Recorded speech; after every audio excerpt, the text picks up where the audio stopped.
국가 중심 세계 지도 관한 이야기를 시리즈로 이야기를 하고 있습니다.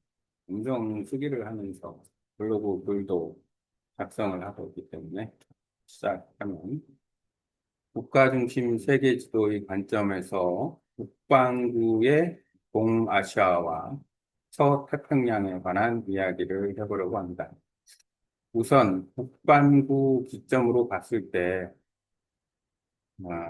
북반구는 적도 북쪽을 이제 북반구라고 하는데 동아시아와 서태평양 기준 적도권은 예를 들어서 싱가포르 기준으로 해서 이렇게 라인을 그려두면 싱가포르에서 보르네오 섬 이쪽을 지나서 이렇게 올라가기 때문에 섬 기준으로 보면은 일단 국가적으로 봤을 때는 말레이시아, 인도네시아, 그다음에 필리핀 이런 나라들이 포함이 돼 있지만 아, 지금은 섬에 대한 이야기가 아니고 일단 섬 아닌 나라 그중에서 동아시아 기점으로 문화적이거나 좀 언어적으로 조금 특성이 있는 같은 나라 그래서 그렇게 해서 네 나라의 관점으로 한번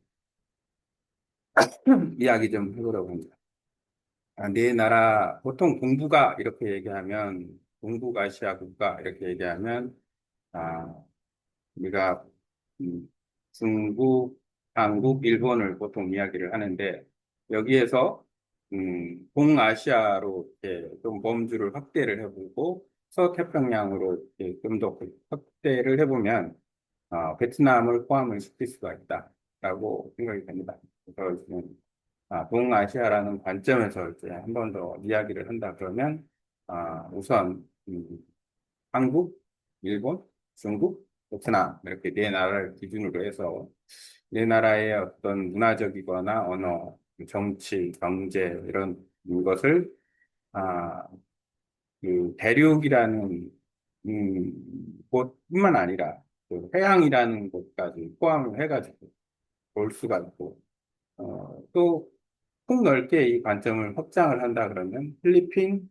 말레이시아, 인도네시아 등도 포함을 시킬 수 있는 부분이 있지만 우선은 네 나라에 초점을 맞춰서 이야기하면 일단은 우리가 한국 입장에서 봤을 때 한국, 중국, 일본에 관한 그 역사적인 배경, 지식 이런 부분에 대해서는 상당히 아, 폭넓게 우리가 이해를 하고 있다라고 생각이 됩니다. 왜냐하면 역사적인 관점에서 너무 세 나라가 상당히 관련성이 있는 역사를 가지고 있기 때문에 그렇고 특히 한국 입장에서 봤을 때는 양쪽으로 해서 중국하고도 역사적으로 상당히 교류가 많고 전쟁도 하고 그다음에 일본하고도 교류가 많고 또 전쟁도 하고 이 세 나라의 관계는 뭐 우리가 지금 시점에서 보편적으로 잘 아는 나라인 거죠. 세 나라. 그러니까 역사 시간에도 세 나라의 관계. 그래서 동북아라는 초점이 맞춰가지고 동북아시아 이렇게 해가지고 우리가 보통 그 이야기를 많이 하는데 이 그 세 나라의 관계에서 세 나라의 관계가 사라지는 건 아니고 이 세 나라의 관계에서 조금 더 확장을 하면 어떨까? 그러면은 이제 북쪽으로 확장을 한다 그러면 뭐 별거 없습니다. 북쪽으로 확장을 하면 옛날 한국이 호령하던 만주, 고구려, 발해 이런 역사적 배경을 가진 중국의 그 쉽게 말하면 빌림성, 연길시 뭐 이런 나라가 있고 그다음에 러시아가 이제 동진을 해가면서 구축한 블라디보스토크 그리고 또 음, 민족적이나 문화적으로는 또 사하 이 지역도 사실은 아시아권하고도 밀접한 관련이 있어요. 근데 아직 그 정도까지는 왜냐하면 러시아가 워낙 정치 경제 쪽으로 해서 동부 쪽은 그렇게 영향력이 큰 도시가 있거나 그러지 않기 때문에 일단은 나중에 포함한다면 뭐 러시아까지 포함을 할 수도 있겠죠. 그러니까 북쪽으로 기준으로 본다 그러면 그리고 이제 태평양 기준으로는 더 올라가면 이제 베링해가 있고 베링해 사이로는 아시아와 아메리카가 만나고 그 다음에 북극 항로 지점이 되는 북극해로 진입하는 곳이 있고 지리적으로 보면은 이런데 이제 실질적으로 활동할 수 있는 경제적 활동이 활발하게 이루어지는 나라를 기준으로 따지면은 한국, 중국, 일본이 당연히 경제적 그 활동이 많이 이루어지는데 거기에 플러스 베트남까지 넣을 수가 있는 요소가 있다. 동아시아라는 기점으로 북반구에서 동아시아라는 기점으로 보면은 베트남을 넣을 수 있는 부분이 있는데 예를 들어서 베트남과 중국하고의 역사적인 관계는 상당히 밀접하다. 예를 들어서 베트남과 한국, 일본하고는 뭐 그렇게까지 역사적으로 밀접하지 않은 이유는 예를 들어서 근세 이전, 그러니까 근세 이전이라는 거는 사실 산업혁명 이전 이렇게 보면 될 건데 그 이전에는 보류할 수 있는 마땅한 그 고통이나 이런 부분이 없었기 때문에 소규모로 이제 그 연관성이 있다고 보면 되겠죠. 중국 입장에서 봤을 때는 원나라 때 원나라가 이제 몽골이 그 베트남을 침략을 한다거나 이런 부분에서의 역사성이 있지만 한국하고 일본하고는 그닥 그 베트남이 근세 이전에 큰 교류는 없었다. 하지만 현재 기준으로 보면 베트남이 이제 노이모이라는 정책을 펴면서 중국이 개방 정책을 이후에 중국이 개방 정책을 한 이후에 베트남이 이제 따라서 이제 도이모이라는 정책을 했고 그 도이모이라는 정책을 편 지가 대략 20년에서 이제 30년 가까이 돼 가는데 이제는 베트남이 그 무역적인 경제적인 교류 기준으로 봤을 때는 상당히 한국, 중국, 일본하고도 상당한 교류를 가지고 있고 또 성장 기준으로 봤을 때는 우리가 동북아시아 국가가 성장을 얼마나 하느냐를 봤을 때는 이미 성장을 많이 한 상태고 그 경제발전 규모로는 뭐 중국이 가장, 그러니까 그 5%대 아니면 4%?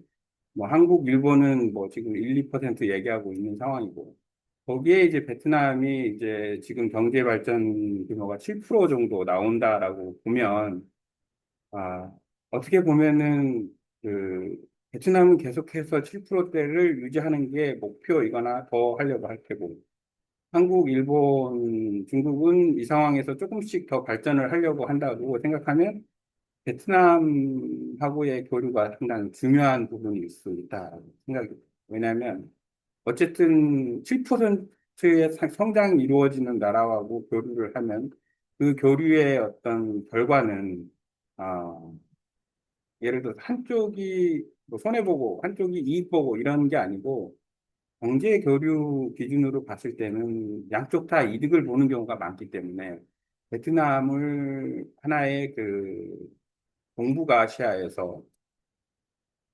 동아시아의 넓은 시각으로 보고 서태평양의 시각으로 봤을 때 하나의 바운더리 안에 베트남을 넣을 수 있다. 그리고 베트남 입장에서 베트남이 동남아시아 국가이고 동남아 아세안의 일원으로서 성장을 하고 있고 그 부분이 상당히 중요하죠. 왜냐하면 국가라는 건 그 지역의 어떤 라운드 서클 내에서의 활동이 상당히 중요하고 경쟁 관계가 있기 때문에. 하지만 베트남은 롤 모델 기준으로 보면 동북아시아에 있는 나라들하고 교류를 하고 그 모델을 바탕으로 해서 지금 발전을 하고 있다. 예를 들어 고속철도를 건설한다거나 예를 들어서 그 란지오, 호치민 서남부권에 그 쉽게 말하면 해양 도시를 건설하려고 하는 것도 마찬가지. 그러니까 어떻게 보면은 이미 동북아시아 국가는 고속철도가 돼 있고 해양 도시화가 돼 있는 지역도 많고 이렇기 때문에 베트남 입장에서는 뭐 한국, 중국, 일본을 다 롤모델로 할 수 있는 거예요. 거기에서 이제 베트남이 조금 더 가까운 것은 중국이 아닐까라는 생각이 들어요. 같은 사회주의 국가고 그 다음에 교류가 용이할 만큼 이제 육로가 형성이 돼 있고, 거기에 뭐 고속철도 기차를 넣고 보면, 그리고 또 이제 그 중국이 이미 라오스에 그 고속철도 기차를 놨기 때문에 베트남도 거기에 따라서 이제 중국하고 교류하려고 하는 부분이 상당히 클 거예요. 그래서 교역량을 기준으로 보면 베트남 입장에서는 중국이 가장 클 거고, 그 다음에 그렇더라도 기술이나 여러 가지 측면에서는 한국, 일본하고도 교류를 하는 상태고, 현재로서 한국도 베트남하고 그리고 중국이 많이 하고 있고, 그렇습니다. 어쨌든 지금, 물론 이제 대만 얘기를 안 했는데, 대만도 마찬가지로 중요한 부분이 있죠. 이 동아시아권 기준으로 봤을 때는, 국가 관계 기준으로, 서태평양 기준으로 봤을 때, 대만도 상당히 중요한 역할을 하는 나라 중에 하나이고, 포용을 갖고 생각한다 그러면은, 동아시아권에 있는 나라들, 한국, 중국, 일본, 베트남, 대만까지 포함해서. 그리고 이게 서태평양 기준으로 봤을 때 해운 물류가 이 서태평양권으로 해서 또 상당히 큰 루트, 영향이 있다.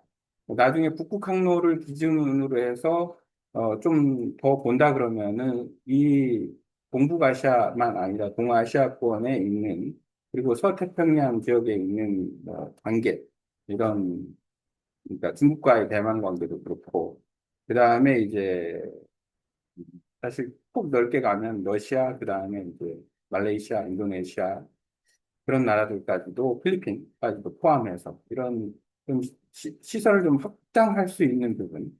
그러니까 한국 입장에서 봤을 때 동북아시아에서의 한국만을 볼 게 아니고 동아시아에서의 한국, 베트남을 포함한 그리고 서태평양, 북반구 기준으로 서태평양권에서의 한국의 위치, 그다음에 여러 가지 관계. 그래서 우리가 지리적으로 미래의 기준으로 봤을 때, 아, 조금 더 폭 넓게 우리가 지역을 관찰할 필요가 있다. 그러면은, 한국을 중심으로 놓고 봤을 때는 전체적인 어떤 지역적인 특성을 보면, 동아시아권과 서태평양권을 한번 이렇게 집중해서 살펴보는 게 훨씬 더, 유리하다라는 생각이 듭니다. 오늘은 국가 중심 세계 지도 기준으로 해서 동아시아와 북반구 이상의 동아시아와 동아시아 국가와 서태평양에 대한 이야기를 해봤습니다.